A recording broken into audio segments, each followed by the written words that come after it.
Action. Hi, this is Matt Newmark here from Elite Defense Systems. We're going to go ahead and continue with our intermediate curriculum for ground fighting. And once again, we have 3 moves, but then we also have 3 counters that we're throwing on in. We're going to start covering a position called north-south position, which is this position right here. It's not mount, is when one person is at exactly at a 180-degree turn on the person. You're kind of going chest to chest more or less with the person. Let me show you what this move looks like. So once again, I have my partner right here, head down here, feet down there. This is north-south position. Let me just kind of go over, because this is a position that's not necessarily a basic position, let's say, I'm going to go over some basics here. Your elbows want to be in the armpits, and if at all possible, your knees want to be pinching the head right here. And I want to lay my head flat on the ground, flat on his stomach or his chest, right like this. First position that we're going to do, or first move we're going to do, is what's called a front choke. And all I'm going to do is I'm going to take one hand, slip it right through, right over the neck. I have to kind of obviously sit on up so you guys can see what's happening under my chest right here. But this hand's going all the way through. I'm grabbing right here, and then I'm going to pike my feet out, putting a heck of a lot of pressure right on the person's neck. It's going like this. Just make sure you tap to feel pressure, okay? So once again, I go right here, I go right in here, grab here, and then I go out. Okay, all right? Gotta be careful with this one, guys. It happens so quickly, and there's so much pressure that goes down like this, okay? I'm gonna have my partner go ahead and flip it with me here real quick, and we're gonna teach what the counter is, and the counter is what's called our somersault. It's, you know, more or less we call it a somersault reverse, but it can end up to a somersault kind of choke or a bunch of different moves. Let me show you what I mean right here. So once again, my partner sets it on up here, where as they go ahead and they put the arm right across your neck, that's going to happen here, and then the other hand's going to occur right here. This is where we have to go ahead and we have to take action. What I do here in order to stop this, I take my hands and I go over this way, just like this. Once you're in this position, you want both hands, I should say, on one side. And once we go right here, then I'm going to go ahead and I'm going to flip over the person.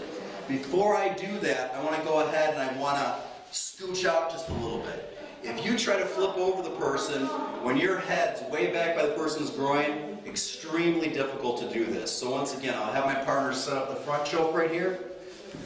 Boom, right there. As I do this, these hands go right inside here, but remember, have both arms end up on the same side. Once you're right here, you want to go ahead and go up, flip right over. Now, when we go ahead and we flip on over, you're going to end up on the person's back right here. So when we do that, you really want to take this one slow. I'm going to sound kind of weird right here. You want to take it slow, but then really move the acceleration right at the end. This is what this is going to look like. So once again, as I go right here, we're going to go ahead and just get right into this position right here. As I do this, I want to go ahead and I'm going to flip up right here on the person, okay? I'm going to go back once again. I like to grab onto the person's armpits on the other side to kind of give myself leverage, okay?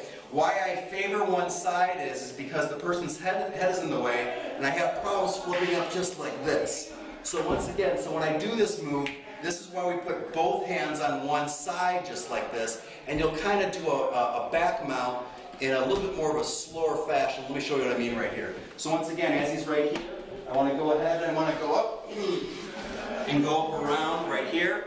Obviously, once we're in this position, there's that rear naked. I can move off to the side and do a plethora of other moves right here. So that's what this move is.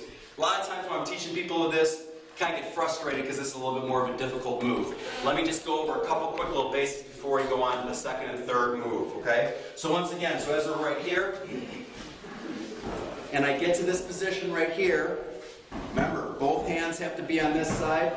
I can grab the armpits, but I have to go out a little bit. Once I do that, you may want to practice just going to this position. You're rolling over your shoulder, not over your head. Right to this position, there's where the choke gets on in. So once again, those are those 2 moves. The front choke, countered by obviously the somersault reverse. Next what we're going to do is, once again, we're going to a north-south position, feet down there, head down there. Nice little move right here. If we set it up from what's called the base position, I go ahead and I put the person's arm down, go through. This is my reverse right here. Once I do this position, I can go ahead and I can lock it on out. I'll switch with my partner real quick.